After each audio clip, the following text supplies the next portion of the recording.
Olá, aventureiros! Hoje vamos falar, após múltiplos pedidos aqui pro canal, sobre Hector Doyle, super assassino das lâminas envenenadas de Baqui, o Lutador. Eu sou o Luiz, bem-vindos ao Monstros e Aventuras. E vamos falar esse que é um dos 5 grandes vilões das 2 temporadas de Baqui, o Campeão, que tem dentro do Netflix. E que ele aparece logo no primeiro episódio, só que ele ganha todo um arco próprio logo na segunda temporada. Tudo isso já está disponível no Netflix, inclusive com dublagem em português. E se você gosta do tema, aproveita e dá um like aqui embaixo no vídeo, inscreva-se, clica no sininho para receber as notificações. Lembrando que o YouTube tem desinscrito, tirando as notificações de vários canais diferentes, né? Então tem canal que eu sigo que eu tive que me reinscrever umas 3 vezes esse ano por causa desse sistema. Então confere se você está inscrito, se já tá o sininho ativado e vamos embora pro filme. Primeiramente, quem é Hector Doyle? Hector Doyle, ele é um assassino britânico, isto é, da Inglaterra, que estava no corredor da morte, sendo executado por cadeira elétrica, só que ele resiste à execução, mata todos os carcereiros e vai pro Japão para vencer o Baqui e quem se considera mais forte entre os lutadores. Basicamente, com a grande premissa básica, o meu sonho é encontrar alguém capaz de me derrotar. Só que sabemos que essas coisinhas são um pouquinho mais complexas e diferentes do que a gente imagina. Então, vamos dividir esse vídeo em 3 partes. A primeira, os poderes precisamente as habilidades de Hector Doyle, as lutas como é que foram e mais precisamente como a filosofia de vida, como os pensamentos dele foram transformados e elaborados ao longo desses combates. Primeiramente, sobre as capacidades deles que não são reveladas. Logo de cara sabemos que ele tem uns sentidos bem aguçados, capaz de inclusive tolerar até determinado ponto não enxergar nada, já que ele mata todos os carcereiros deles de olhos vendados. Número 2, o corpo dele é modificado, sendo várias lâminas colocadas nas principais articulações dele, sendo cotovelo, punho, nos membros inferiores também. Inclusive dá até pra gente pensar até onde ele pegaria e não teria certo conhecimento, inclusive, de Muay Thai, que é uma arte que justamente usa cotovelos e joelhos como elementos essenciais para os processos de combate e que a gente conhece principalmente por causa do Jean-Claude Van Damme e outros pelo Sagat do Street Fighter. Então, ele possui essas lâminas implantadas no corpo com uma série de mecanismos de retração e exibição das lâminas e além disso, associado a isso, temos a próxima habilidade dele, que é o número 3, que é o fato de que o corpo dele é todo embebido em um forte tranquilizante para bloquear a dor. E um detalhe mais, dessa vez no mundo real. Esses tranquilizantes, eles são proibidos em provas olímpicas, principalmente por causa que atividades que envolvam alto grau de precisão e controle das emoções, eles vão pegar e ajudar a pessoa nesse ponto. Então a gente pode pensar que o Hector, ele possui também um grau de precisão dos golpes e um extremo controle emocional devido a toda essa carga química. Além disso, essas substâncias, elas embebedam as lâminas dele, como ele mesmo falou, então toda vez que ele consegue cortar o adversário, ele na prática está envenenando ele. Além disso, uma tática que vimos mais de uma vez ele utilizar foi de, quando ele começa a sangrar, arremessar sangue nos olhos do oponente. Isso apenas não gera uma micro cegueira temporária, afinal os olhos estão sendo cobertos e assim ele consegue pegar, dar golpes ou fugir, mas também que o sangue dele está todo impregnado com esse anestésico. Então ele está meio que também dopando e diminuindo geral a capacidade de cuidado visual do adversário quando ele pega e faz isso. E lembrando mais uma coisa, o próximo item da lista, a capacidade dele de disfarçar, de manipular a atenção do oponente. Tanto que ele se disfarça tranquilamente na delegacia, conseguindo passar por uma mulher policial para conseguir atacar o Sr. Oliva.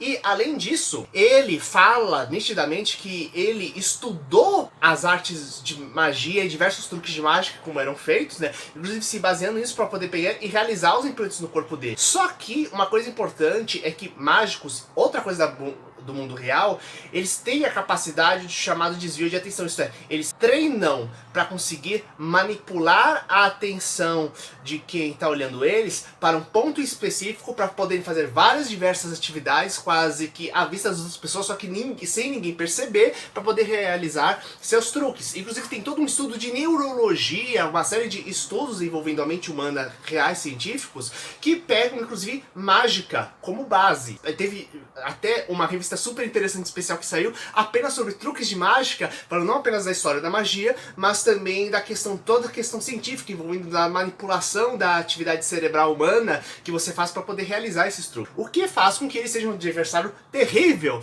por causa que ele consegue justamente ser imprevisível, manipulando a atenção do adversário para poder pegar e desviar para fazer os ataques dele. Como ele inclusive ele faz durante o ataque contra o cortador de corda. E agora vamos comentar um pouquinho sobre os combates que eu considero os mais importantes. Primeiramente, contra o Senhor Oliva. Como a gente viu, né, ele conseguiu se disfarçar para entrar na delegacia, para fazer tudo isso, e ele consegue realmente enganar e manipular o Senhor Oliva, já que ele consegue atingir ele várias vezes, só que aquilo que ele não contava é com a imensa força. Inclusive, esse é o contraste que é criado durante o combate do Senhor Oliva, por causa que enquanto o Doyle, ele pega e tem um corpo todo modificado, quase um ciborgue, entre aspas, afinal ele tem uma série de armas implantadas no corpo, ele modificado quimicamente para ser resistente à dor, envenenar o adversário, o Doyle, ele meio que naturalmente, através do treino, ele tem uma musculatura absurdamente maior do que um ser humano comum. E inclusive, antes disso, a gente já mostra que ele é quase que invulnerável a balas, isto é, o corpo dele é tão resistente que ele, basicamente, balas normais não conseguem perfurar o corpo dele, e ele tem uma capacidade de regeneração que parece quase o Piccolo do Dragon Ball, de tão excelente que é. Então é quase como se tivéssemos o mutante de um lado e o ciborgue do outro. Sendo que ele consegue inclusive escapar disso, já que ele é meio que invulnerável ao veneno dele por causa dessa capacidade de regeneração, né? E mesmo os cortes e ataques não conseguem ser muito profundos por causa dessa carapaça, meio que dando quase que um empatezinho, só que ele consegue finalmente fugir usando a capacidade justamente de pegar, manipular o adversário e desviar a atenção dele. Prosseguindo então, quando temos a luta contra o chamado cortador de cordas, o lutador cujas mãos são tão afiadas quanto lâminas, e ainda por cima ele tem um conhecimento preciso sobre o corpo humano, capaz de cortar as principais terminações nervosas, estão bloqueando os sentidos e a coordenação motora para assim derrubar o adversário. Temos justamente essa segunda posição aí, que é que um tem os membros afiados como lâminas e o outro tem lâminas afiadas pelo corpo. Um tem um conhecimento exímio da anatomia para identificar os pontos vitais do adversário, enquanto o outro modificou a própria anatomia, então temos uma série de cabos e substâncias químicas percorrendo pelo próprio corpo, então gerando esse grau de dualidade. E novamente, temos algo até que é próximo do empate, lembrando que, novamente, essa questão do desvio de atenção, temos uma outra habilidade que eu acabei não comentando, que é o conhecimento de explosivo do Doyle, e que ele usa isso justamente combinado para poder pegar e fazer um mega ataque no adversário e novamente poder pegar e escapar. O terceiro combate, finalmente, temos o Hetsu versus Doyle. Aqui a questão, e que eu considero muito importante, é o fato de que, enquanto o Doyle ele usa as armas todas implantadas no corpo e usa explosivos associados, já o Hetsu, meio que basicamente o ambiente dele é a arma, mas basicamente temos todas as armas clássicas de Kung Fu sendo usadas em sequência, dentro de determinado limite, para poder pegar e atacar o Doyle. Então, basicamente são as armas tradicionais de briga de rua e os implantes biônicos de um versus as armas tradicionais de Kung Fu. Inclusive, uma coisa bem interessante é que aquelas setinhas que o Hetsu atira, elas chegaram a ser usadas em um filme do Bruce Lee, onde ele inclusive tem que lutar justamente contra armas de fogo. Então, como ele atinge adversários que podem atingir eles à distância, ele fabrica uma série dessas flechinhas para poder pegar e conseguir atacar à distância os adversários dele e derrubar inclusive as armas de fogo das mãos. Então, mantendo assim um combate equilibrado. E assim, o que ocorre é que temos uma série de armas usadas em sequências pelo Hetsu. Então, além do ataque surpresa, quando ele bloqueia o ataque de fogo do Doilo e gospe fogo nele, mostrando que ele já estava preparado justamente para os ataques de incineração dele, mais precisamente, ele já tinha visto que os outros tinham o costume de pegar e usar tanto armas de fogo quanto armas brancas, quanto uma série de truques sujos nas lutas. Lembrando que isso aí já acontece depois de terem sido derrotados outros assassinos ao longo da série. O Hetsu, ele usa armas diferentes logo em sequência. Por quê? Porque isso permite com que ele não tenha como reagir, já que ele precisa aprender a como reagir a cada arma. Então ele não tem tempo de pegar e modificar seu estilo de treino, de combate, para cada das formas do Hetsu. Tanto que ele só é salvo, tanto que ele só não é quase morto ou coisa do tipo, justamente porque aparece outra pessoa para salvar o Doyle e justamente porque ele quer enfrentar ele no futuro. Sendo que, inclusive, isso meio que dá uma bugada nele. E agora vamos para a terceira parte desse vídeo, que é entender um pouco o que esse arco do Hector está querendo nos dizer.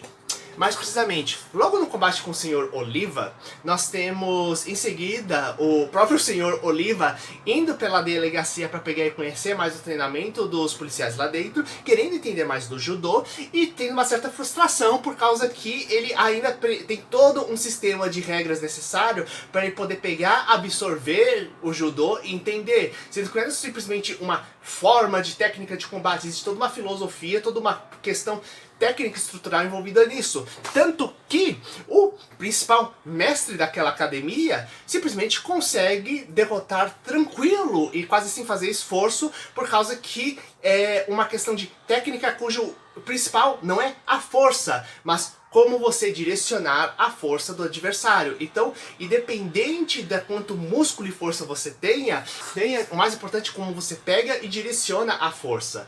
Então, já temos toda essa questão envolvendo que começa a discutir o que é força de verdade. Afinal, a força muscular pura não adianta absolutamente nada contra essa técnica.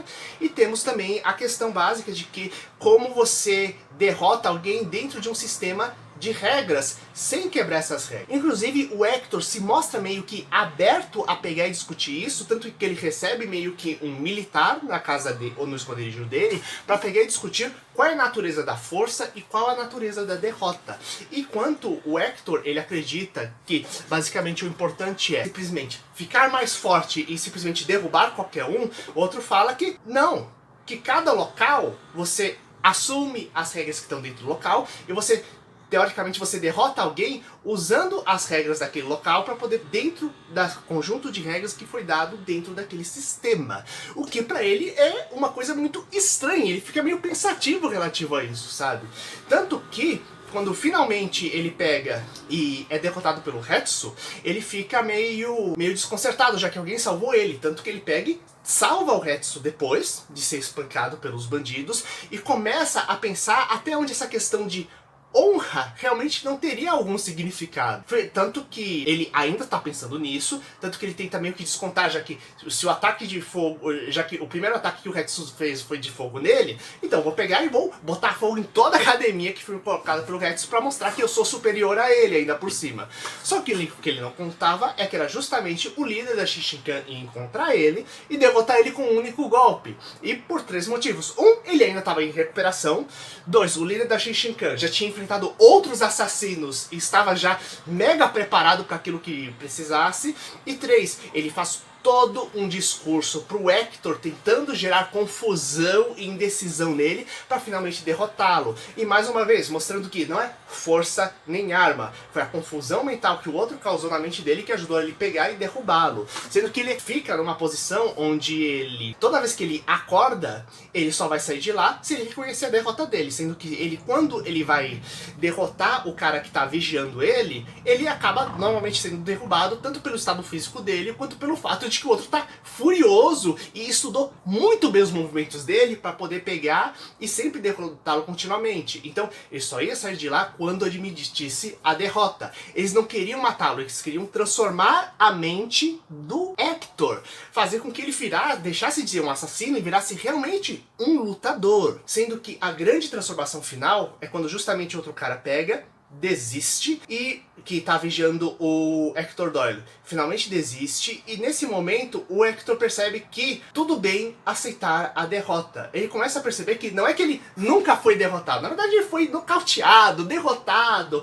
dentro de vários sistemas, e inclusive se mostrando incapaz de seguir vários sistemas de regras. Então, na verdade, a questão não é que ele tava simplesmente querendo atrás de alguém derrotando a derrota. Na verdade, ele tinha o problema de não aceitar a derrota. E talvez essa seja a grande... E quando ele finalmente aceita que ele pode ser derrotado algumas vezes, que ele não precisa revidar, atacar e usar truques sujos para cada coisa, ele começa a finalmente ele se sente inclusive aliviado. Então é aquela coisa de você entender que uma coisa é você lutar por um objetivo. Outra coisa é deixar a obsessão tão te cegar que você não se importa em ferir, machucar os outros no processo, onde, basicamente, uma coisa é você saber que existem momentos onde você vai cair, onde você vai errar e está tudo bem. O negócio é partir pra frente. E dois, que seus adversários não precisam ser inimigos. Rivalidade não precisa ser sinônimo de ódio. Toda essa questão de ódio,